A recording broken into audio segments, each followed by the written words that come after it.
Assalamualaikum warahmatullahi wabarakatuh.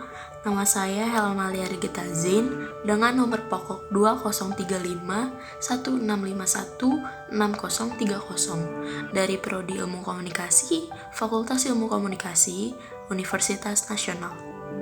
Tema yang akan saya bawakan kali ini yaitu stratifikasi gender. Kita mulai dari pengertian. Pengertian stratifikasi dan gender. Stratifikasi ialah gambaran bahwa dalam tiap kelompok masyarakat selalu terdapat perbedaan kedudukan, dari yang berkedudukan rendah hingga yang berkedudukan tinggi.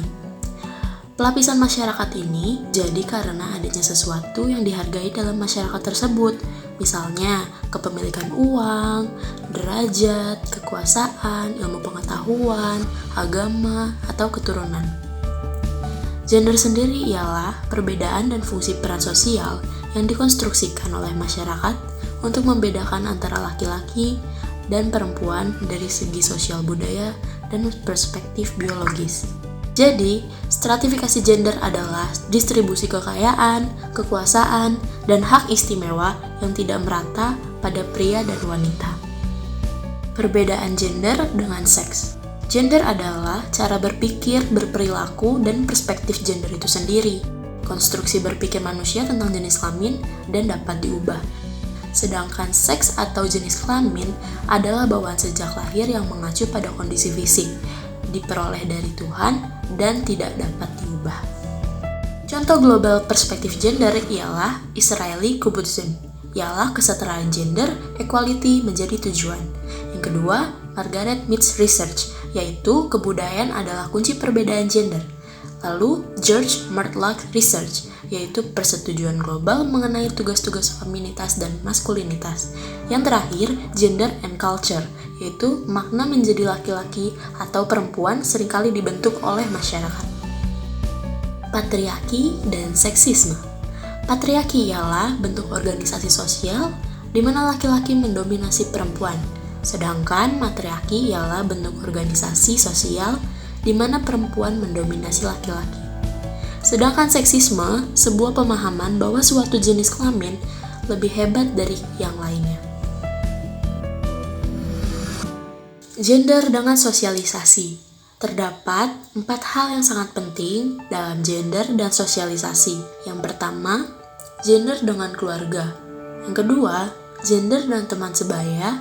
Yang ketiga, gender dan sekolah. Yang keempat, gender dengan media massa.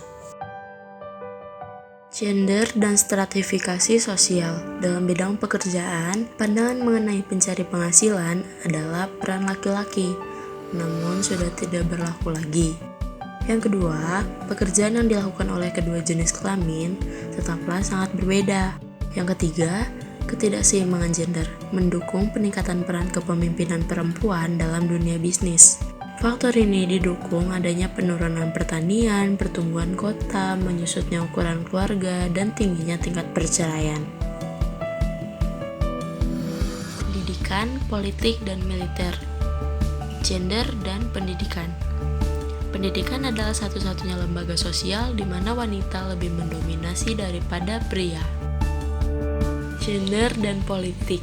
Wanita lebih menyukai posisi liberal, sedangkan laki-laki lebih menyukai posisi konservatif. Perbedaan ini kadang disebut kesenjangan gender. Gender dan militer. Inti perdebatan. Pandangan masyarakat kita yang dipegang teguh tentang perempuan sebagai pengasuh. Kekerasan. Kekerasan pada wanita sering terjadi di kampus, kantor, maupun di rumah. Pelecehan terhadap perempuan tertanam dalam gaya hidup kita. Semua bentuk kekerasan terhadap perempuan, mulai dari celaan yang mengintimidasi di pinggir jalanan kota, hingga serangan fisik yang terjadi di dalam rumah, mengekspresikan apa yang disebut budaya pemerkosaan. Yang kedua, kekerasan pada laki-laki. Mayoritas kasus penyimpangan adalah polisi melakukan penangkapan kejahatan dengan kekerasan yang tidak jarang pelakunya ialah laki-laki. Budaya kita cenderung mendefinisikan maskulinitas sebagai agresi atau kekerasan.